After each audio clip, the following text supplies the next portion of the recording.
Bismillahirrahmanirrahim. Assalamualaikum warahmatullahi wabarakatuh. Alhamdulillah wassalatu wassalamu ala rasulillah la nabiyya ba'dah. Qala rabbi syrah li sadri wa yassir li amri wa hlul 'uqdatam min lisani yafqahu qawli. Amma ba'du. Anak-anakku, alhamdulillah kita bisa bertatap muka kembali dalam kajian GMK atau bimbingan membaca kitab. Minggu lalu kita sudah membahas sedikit banyak tentang struktur kalimat yang ada di dalam kitab Matan Al-Ghayat wa Taqrib karangan Al-Qadhi Abu Syuja. Insyaallah akan kita lanjutkan pada pertemuan di hari ini. Namun sebelumnya anak-anakku semua perlu saya sampaikan, marilah kita terlebih dahulu meluruskan niat kita. Kita ngaji ini semata-mata mengharapkan ridha dari Allah Subhanahu wa taala. Dan penting untuk difahami bahwasannya salah satu ciri pondok pesantren adalah yaitu kekhasannya dalam hal pembelajaran kitab kuning. Lulusan pondok pesantren ini dikenal memiliki kelebihan dalam hal baca kitab kuning. Oleh sebab itu, membaca kitab kuning ini merupakan salah satu skill kemampuan yang dibutuhkan, khususnya hari ini di mana pondok pesantren mengalami banyak tantangan, di mana di samping harus mampu mengikuti perkembangan zaman, juga dituntut untuk tetap mampu melestarikan khazanah kepesantrenan, yang dalam hal ini adalah kemampuan membaca kitab kuning. Dan seseorang itu dikatakan mampu membaca kitab kuning apabila memiliki kemampuan beberapa aspek. Jadi mampu membaca kitab gundul yang tanpa harokat itu, ya, mampu membacanya, mampu memberikan makna dengan baik dan benar, kemudian mampu memahaminya, mampu memahamkannya pada orang lain, dan tentunya juga mampu melakukan analisis teks baik dari segi struktur nahwunya maupun sorofnya. Jadi itu beberapa kemampuan yang dibutuhkan untuk dikatakan mampu atau mahir dalam membaca kitab kuning. Mampu membaca teks Arab yang tanpa harokat, mampu memberikan makna, kemudian mampu memahami isi teks tersebut, dan juga mampu memahamkan pada orang lain, dan tentunya juga mampu melakukan analisis struktur nahwunya maupun sorofnya. Itu yang nanti akan menjadi titik fokus kita di dalam kajian bimbingan baca kitab kuning. Oke, langsung saja kita masuk, kita lanjutkan pembahasan sebelumnya, yaitu mengenai kitabus sholati. Kitabus sholati ini kalau kita maknani kitabus sholati ai hadza kitabun fi bayani ahkamis sholati, utawi iku kitab kang mertelake pira-pira hukume sholat. Minggu lalu sudah kita bahas bahwasannya kitabun, ya, lafal kitabus sholati, lafal kitabun ini kedudukannya yaitu sebagai khobar, ya.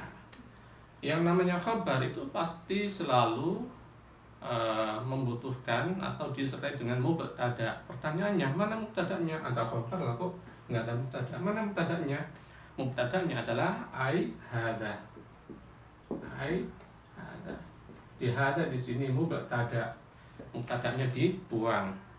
Di hadza kalau ditampakkan bunyinya adalah hadza kitabun fi bayani ahkamis sholati, utawi iki iku kitabun kitab.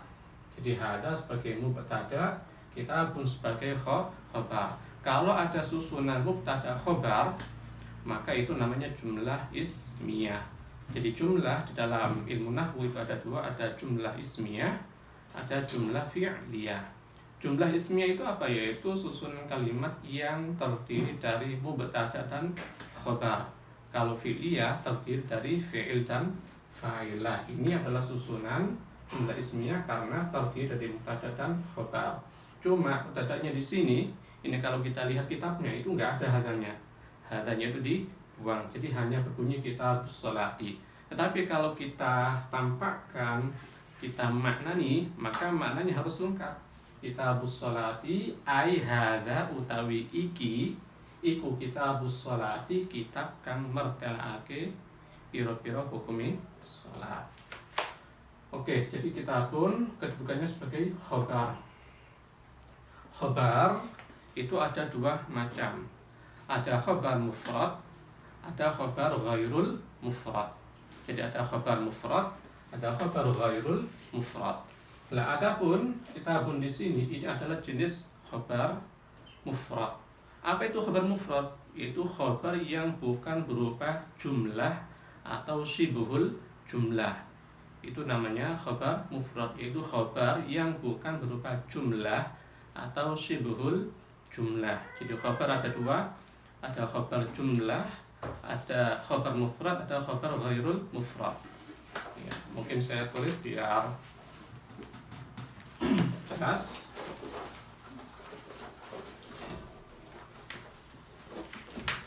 Di al-khobar, mohon maaf, saya pindah. Di khobar itu ada kalanya berupa mufrad, ada kalanya berupa ghairul mufrad. Ya. Ghairul mufrad itu ada kalanya berupa jumlah atau syibhul jumlah. Ya. Jadi ghairul mufrad itu ada kalanya berupa jumlah, ada kalanya syibhul jumlah. Jumlah nanti ada kalanya ismiyah. Ya. Jadi jumlah ini nanti ada kalanya ismiyah, ada kalanya fi'liyah. Oke. Nah, lafal kitabun ini adalah khobar kategori mufrad. Kenapa mufrad? Mufrad jangan dipahami tunggal, tapi mufrad di dalam pengertian dia bukan berupa khobar yang jumlah maupun syibhul jumlah. Khobar jumlah itu bagaimana contohnya? Misalkan ada kalimat Zaidun ya'kulu al-khubzah. Zaidun utawi Zaid iku ya'kulu mangan sapa Zaid al-khubzah ing roti. Zaidun sebagai mubtada, ya'kulu sebagai khobar. Khobar apa namanya? Kalau ya'kulu ini berupa susunan fi'il fa'il. Karena berupa susunan fi'il fa'il maka namanya khobar ghairul mufrad berupa jumlah. Ya. Ya'kulu ini fi'il fa'ilnya mana? Ya'kulu mangan sapa Zaidun. Jadi fa'ilnya adalah berupa dhamir yang kembali pada lafal Zaidun. Lah, kembali ke sini. Jadi kitabun ini namanya khobar ghairul khobar mufrad. Kenapa mufrad? Karena bukan berupa susunan jumlah maupun syibhul jumlah. Syibhul jumlah itu contohnya misalkan ada kalimat Zaidun fil fasli. Zaidun tawi Zaid iku fil fasli ing dalem omah. Syibhul jumlah itu bisa berupa jar majrur, bisa berupa dzaraf madruf. Nah, lafal fil fasli ini berupa susunan jar majrur, ada huruf fi, kemudian ada majrur. Makanya dinamakan khobar ghairul mufrad. Jenisnya adalah syibhul jumlah. Nah, lafal kitabun sekali lagi ini namanya khobar mufrad. Kenapa? Karena bukan berupa jumlah dan bukan pula berupa syibhul jumlah. Oke, mudah-mudahan bisa dipahami. Khobar itu selalu dibaca rafa. Ya, khobar itu selalu dibaca rafa, dan tanda rafa itu ada 4: dhammah, wawu, alif, thubutun, nun. Dhammah, wawu, alif, thubutun, nun. Nah, dari sekian 4 tanda itu kitabun, ini tanda rafanya apa? Nah, tanda rafanya adalah dhammah. Kenapa dhammah? Karena kitabun itu isim mufrad.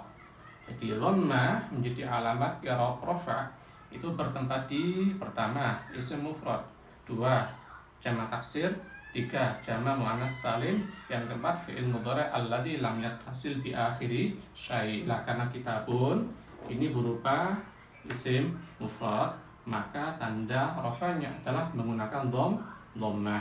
Jadi kalau di i'rabi maka kitabun khabarun.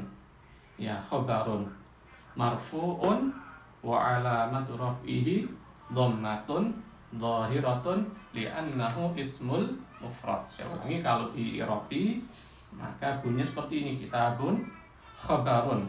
Ya, khabarun marfu'un wa alamatu raf'ihi dhammatun dhahiratun li'annahu ismul mufrad. Kitab adalah khabar dibaca rafa, tanda rafanya dhammah karena isim mufrad. Demikian anak-anak, mudah-mudahan bisa difahami. Insyaallah kita lanjut di pertemuan berikutnya. Barakallahu fikum. Wassalamualaikum warahmatullahi wabarakatuh.